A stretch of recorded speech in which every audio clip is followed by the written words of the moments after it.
l'invité est Michel Armango. Michel Armango qui est certifié en études bibliques et théologiques. Donc je vous mets déjà un petit peu sur la piste. On va donc avoir un sujet aujourd'hui en relation avec la religion, plus précisément le christianisme, parce que Michel est l'auteur de différents ouvrages en relation avec le christianisme, notamment un ouvrage sur Saint Paul, mais aussi un ouvrage sur l'Évangile selon Jean, et c'est précisément cet ouvrage-là qui nous intéresse aujourd'hui. Bonjour Michel. Bonjour Nick. Alors, le titre exact choisi pour ce livre, c'est « L'Évangile selon Jean, le comprendre tel qu'il fut écrit au 1er siècle ». Alors, déjà, pourquoi avoir voulu faire ce livre sur l'Évangile selon Jean ? Alors justement, pour exprimer l'authenticité de cet Évangile, en référence au texte grec, parce qu'on a la chance avec l'Évangile de Jean d'avoir un exemplaire en écriture onciale qui date de l'an 130 et qui a été retrouvé en Égypte. Et il y a les 2/3 de ce texte qui sont utilisables aujourd'hui et que l'on peut comparer avec le texte grec employé pour les Bibles d'aujourd'hui. Et c'est donc à cette comparaison que vous vous êtes livré. Voilà, donc là, vu que le texte grec d'aujourd'hui, il est fiable, je me suis lancé dans cette approche de l'Évangile de Jean pour découvrir toute sa richesse. Alors, vous allez nous parler tout à l'heure de cette richesse, mais avant, j'aimerais que vous nous disiez un petit peu quelle est l'origine de cet évangile, qui en est l'auteur. Vos études ont dû vous permettre d'aborder ces questions-là. Oui, alors ce qu'il faut savoir, c'est qu'autant les premiers apôtres que saint Paul lui-même, ils étaient persuadés qu'ils allaient vivre le retour du Christ. Et c'est pour ça que personne ne se souciait d'écrire. Les lettres de Paul, c'est des lettres qu'il écrivait à ses communautés, mais ce n'étaient pas des lettres destinées à la postérité. Et c'est au moment où le temple de Jérusalem a été détruit que là, les témoins de Jésus-Christ ont réalisé, c'est pas la fin des temps, c'est la fin d'un temps. Et là, il est temps de vite mettre par écrit le témoignage que l'on peut apporter de ce qu'on a vécu avec Jésus. Autrement dit, dans une première période, le christianisme s'est transmis oralement. Tout à fait. Et à partir de quand alors il est devenu, il a fait l'objet d'écrits ? Alors tout de suite après la destruction du temple, en 70, et ce serait l'évangile de Marc qui serait le premier. Et d'ailleurs, les évangiles de Luc et de Matthieu ont emprunté beaucoup de textes à Marc, mais ils ont aussi utilisé une autre source qui est mystérieuse, mais on sait qu'elle existe puisqu'ils racontent les mêmes histoires que ne raconte pas Marc. Donc c'est une source qu'on appelle la source Q, qui veut dire quelle en allemand. Alors, qui est l'auteur du 4e évangile ? Parce que l'on dit l'évangile selon Jean, c'est vraiment Jean qui a écrit cet évangile ? Alors, on pense que Jean est celui qui en est l'inspirateur. Autrement dit, Jean était un proche qui aurait été l'inspirateur de cet évangile, mais l'évangile, il aurait certainement été écrit par un cercle johannique, une communauté johannique, à la fin du 1er siècle. Donc déjà, on entre vraiment dans un texte à portée christologique. Donc c'est une œuvre collective. C'est probablement une œuvre collective. D'ailleurs, dans le chapitre 21, ceux qui écrivent emploient la première personne du pluriel, nous. Donc, ils étaient au moins 2. Donc c'est certainement un collège initiatique qui a écrit ce texte. Et c'est un texte qui est très très riche, et il est certain que ce n'est pas un pêcheur du lac de Tibériade qui l'a écrite, mais néanmoins c'est peut-être lui qui est le véhicule du témoignage du vécu avec Jésus. Alors vous êtes donc intéressé spécifiquement à cet évangile-là. Qu'a-t-il de si spécifique par rapport aux 3 autres évangiles synoptiques, ceux de Matthieu, Marc et Luc ? Alors ce qui est particulier à l'évangile de Jean, c'est qu'il raconte des choses que ne racontent pas les autres. Et puis ce qui est particulier dans cet évangile de Jean, c'est qu'il y a un prologue qui introduit la notion de logos. Au commencement était le logos, et ce qui donne une certaine dimension à Jésus. On comprend mieux que Jésus, il incarnait finalement la potentialité. parce qu'il y a un problème avec la traduction du mot logos. Mais on y reviendra si Oui, on a le temps. tout à fait. Parce qu'on ne peut pas tout développer. D'accord. Donc, si je comprends bien, l'une des grandes différences, c'est que l'Évangile selon Jean contient des textes, des scènes, si l'on peut dire, qui se sont passées à l'époque du Christ, qui ne sont pas présentes dans les autres évangiles. On peut donc en conclure que ces scènes ont un sens particulier que vous êtes allé décrypter. Alors c'est sûr qu'il y a un sens particulier, puisque l'évangile de Jean n'emploie pas le mot miracle, il emploie le mot signe. Et comme par hasard, il y a 7 signes. Et donc déjà, le mot signe, le fait qu'il y en ait 7, il y a une donnée symbolique à travers ces signes-là, c'est sûr.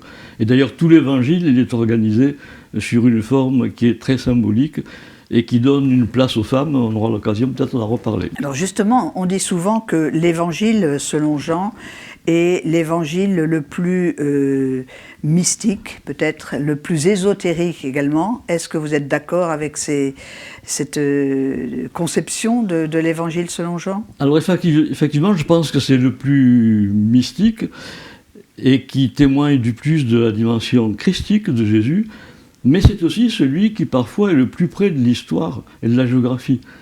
Et en particulier, il y a une chose qui est importante, c'est que dans l'évangile de Jean, le dernier repas de Jésus se fait la veille de la fête de Pessah, et la fête de Pessah tombe le jour du sabbat. Ce qui fait que grâce à ça, John Paul Meyer, il a pu dater exactement la crucifixion le 7 avril de l'an 30, puisqu'il fallait qu'il y ait accumulation à la fois de la fête de Pessah et du jour du sabbat. Vous dites dans votre livre que l'Évangile selon Jean nous transmet le message spirituel de Jésus et nous révèle sa nature divine. Alors ce que je vous propose maintenant, c'est de reprendre certains passages de votre livre ou certaines scènes que vous avez analysées afin de nous aider à les comprendre sur ce plan mystique et spirituel. Alors commençons, si vous le voulez bien, par les noces de Cana. John Paul Meyer dit que les noces de Cana, on ne peut pas le considérer comme historique parce qu'on ne connaît pas le nom des mariés, etc. Mais John Paul Meyer a une démarche de recherche historique, mais ça ne veut pas dire pour autant que les noces de Cana n'ont pas existé, il dit. Ça peut très bien exister, mais qu'il n'y ait qu'une personne qui la raconte.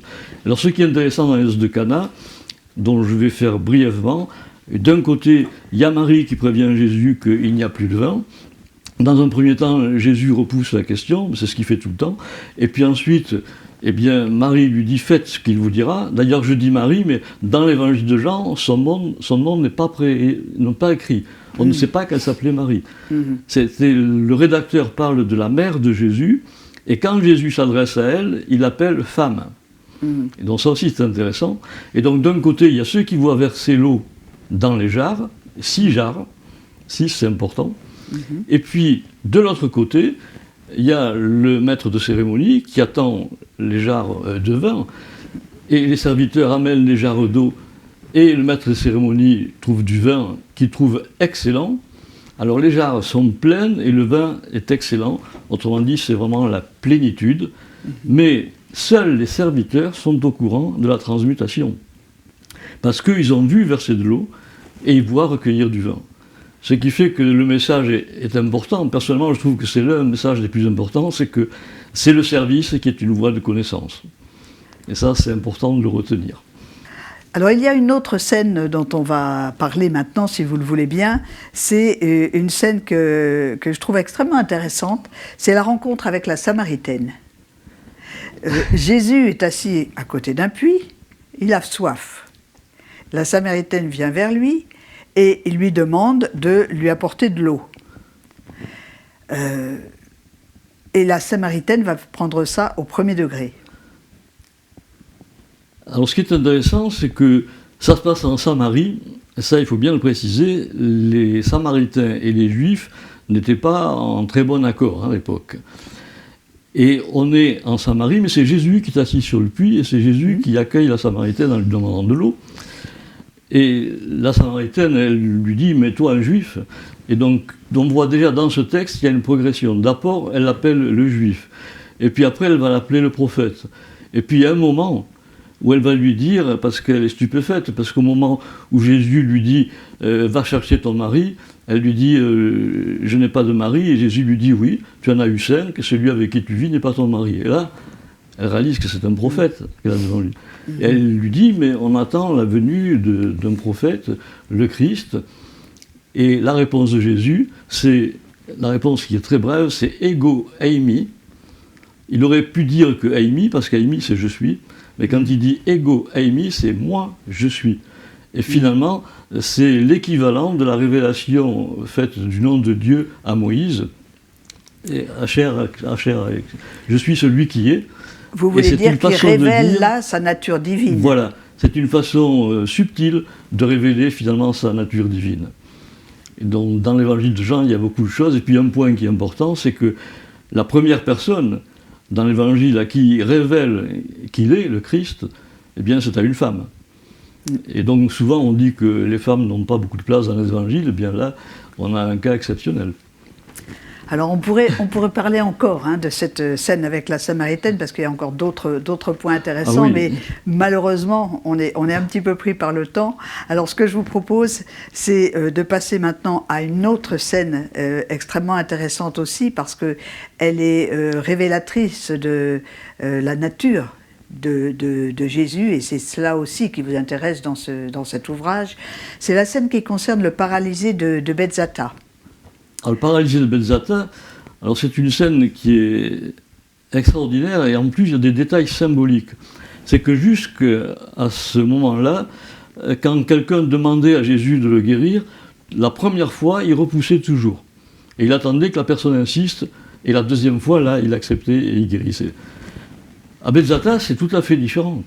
Il arrive, il y a une piscine, et il y a le paralytique, et c'est Jésus qui propose au paralytique, et le paralytique, eh bien, il dit, mais c'est pas possible, parce que c'est au moment où l'eau frémit, le premier qui va dans l'eau, il est guéri. Et moi, j'ai aucune chance d'être le premier à aller dans l'eau, puisque je suis seul. Et Jésus lui dit, eh bien, lève-toi et marche. Alors là, c'est quand même curieux, parce que d'habitude, c'est quelqu'un qui a la foi, qui est guéri. Oui. Mais le problème, c'est que là, il est guéri avant d'exprimer la foi. Puisque il n'y a pas de contrepartie demandée, si on peut dire. Pour obéir à Jésus, il faut qu'il se lève. Donc il faut qu'il soit guéri avant. Mais en réalité, s'il se lève, c'est que déjà il avait la foi, puisqu'il a fait le mouvement de se lever. Et donc c'est un très beau message. Ou alors, est-ce qu'on peut penser aussi que c'est l'expression de la part de Jésus de la miséricorde totale, complète, c'est la miséricorde totale. Sans demande, puisque rien en retour. C'est la première fois qu'il agit sans qu'on lui demande. Et puis il y a un petit détail qu'on a découvert il y a quelques années, c'est l'église de Sainte-Anne de Jérusalem, où on a découvert la fameuse piscine avec les 5 portiques. Et donc là, on voit que l'évangile de Jean, il y a aussi des détails qui sont intéressants. Mais ce qu'on a découvert, c'est que dans cette piscine, il y avait une sculpture qui représente un épi de blé entouré d'un serpent. Et donc en réalité, cet endroit-là, c'était un lieu de culte à Asclépios. Alors là, ça dépasse tout ce qu'on peut imaginer. Jésus, il fait une guérison dans un temple d'Asclépios. Donc il sort du domaine strictement juif pour aller vers un autre domaine, autrement dit, c'est vraiment une ouverture universelle. Et dans ce paragraphe-là, enfin dans cette partie-là de votre livre, vous dites quelque chose d'intéressant aussi en relation avec le symbolisme, en disant que c'est aussi une invitation qui nous est faite à ne pas demeurer dans l'horizontalité. Le paralysé était dans l'horizontalité, mais à nous verticaliser. Voilà, c'est Jésus, en lui disant « lève-toi et marche », en fait, il lui demande de prendre une position, une stature verticale, et en plus dans la démarche, non dans le mouvement. Alors maintenant, si vous le voulez bien, on va passer à un autre récit, c'est la résurrection de Lazare. Là aussi, qui est extrêmement intéressante sur un plan symbolique. Ah oui, oui. Alors la résurrection de Lazare, là, je me suis référé aussi à John Paul Meyer sur son approche historique.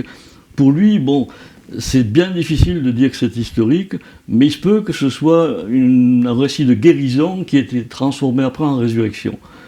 Mais ce qui est intéressant dans ce récit, ce qui est intéressant, c'est le rôle de Marthe. Marthe, qui est la sœur de Lazare et la sœur de Marie. Bon, il y a les deux sœurs, Marthe et Marie, qui ont un rôle différent, mais on va en rester au rôle de Marthe. Et Marthe, au moment où elle sait que Jésus vient vers Lazare, elle va vers Jésus. Donc c'est Marthe qui va vers Jésus. Et c'est là que Jésus lui fait une révélation incroyable. C'est que celui qui vit en lui et qui croit, il a la vie éternelle. Autrement dit, il n'est plus question de ressusciter, il est question d'avoir la vie. Et c'est un petit détail qui, pour moi, a beaucoup de sens. Ça veut dire qu'en réalité, nous sommes vivants dès maintenant et pour l'éternité. Pour vous, c'est le point culminant de la théologie johannique? Là, c'est vraiment un des points culminants. C'est qu'on est vivant et on sera vivant. La mort, ce sera une mort charnelle, mais notre personnalité survivra. D'ailleurs, Benoît XVI a très bien expliqué ça. J'ai toujours été stupéfait parce que Benoît XVI a fait un petit texte. Heureusement, il l'a écrit. Parce qu'il n'avait pas écrit, on aurait peut-être demandé de revenir sur ce qu'il avait dit. Mais là, il l'avait écrit. Et il reparle de la résurrection de la chair. Et il précise que ce n'est pas du tout la résurrection du corps physique charnel. C'est la résurrection de la personne. Et c'est tout à fait ce que Jésus dit à Marthe. Notre personne est immortelle. Et vous dites vous-même dans votre ouvrage justement qu'en assimilant la mort au sommeil, il y a une autre notion qui est introduite, c'est la survivance de l'âme à la mort physique. C'est ça, parce que dans un premier temps, les disciples, ils pensent qu'il était endormi, qu'il allait se réveiller. Oui, ils prennent là aussi au premier degré. Oui, d'ailleurs, très souvent dans l'évangile de Jean, quand il y a un dialogue entre Jésus, parce que dans l'évangile de Jean, la particularité aussi, c'est qu'il n'y a pas des dialogues de Jésus avec la foule, c'est des dialogues de Jésus avec une personne. Et très souvent, la personne, elle ne comprend pas la première chose qu'il lui dit.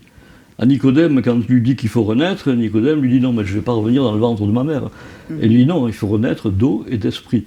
Et donc toujours, il y a une dimension symbolique qui est précisée après. Et pourquoi y a-t-il cette différence, selon vous, entre l'évangile selon Jean, où il y a ces dialogues individuels, et d'autres où c'est plus collectif La démarche de Jean est particulière parce qu'il y a beaucoup moins de personnages dans l'évangile de Jean. Il y a même des personnages qu'on ne trouve pas chez les synoptiques. Mais pour moi, l'évangile de Jean s'inscrit dans la christologie de saint Paul. Et d'ailleurs, c'est pas pour rien que l'évangile de Jean aurait été écrit à Éphèse par une communauté, puisque la communauté la plus importante de Paul, c'était précisément à Éphèse. Et je trouve une certaine continuité entre les deux, en particulier l'importance sur l'amour. Alors justement, ce que vous dites va nous amener à parler maintenant du message essentiel de Jésus. Qu'est-ce que vous voyez, vous, à travers l'évangile selon Jean, comme transmission essentielle de Jésus? Quels sont ces messages les plus importants? Pour moi, le message le plus important, c'est le message de l'amour. Alors saint Paul, il avait consacré toute une épître à l'amour, chapitre 13 de la première épître aux Corinthiens, et le message le plus important de Jean, c'est lorsqu'il dit à ses disciples « Aimez-vous les uns et les autres, c'est à ça qu'on vous reconnaîtra comme étant mes disciples. » Alors, quand je pense qu'il y a des personnes qui lisaient ce texte-là et qui s'entretuaient, c'est quand même vraiment décevant. Mais aujourd'hui, eh bien, les choses ont changé, et très récemment, j'ai vu une rencontre entre l'évêque de Carcassonne, les orthodoxes et les protestants. Aujourd'hui, on se réunit pour discuter ensemble. Il y a aussi peut-être la notion de conscience christique dont vous parlez dans votre livre, qui est importante et vers laquelle le Christ ou Jésus nous incite à marcher par l'éveil de notre conscience. Tout à fait, le but c'est d'éveiller notre conscience. Et aujourd'hui, c'est intéressant parce que on vit dans un monde qui est assez trouble, mais il y a l'émergence de scientifiques qui maintenant intègrent la notion de conscience. Et ça, c'est quand même de bon augure, et je pense que ça va progresser et qu'on va arriver vers une spiritualité où science et spiritualité vont se rejoindre. En ce qui concerne le rôle de Jésus, même aujourd'hui encore, qu'est-ce qu'il a comme rôle aujourd'hui dans notre société, dans notre civilisation actuelle?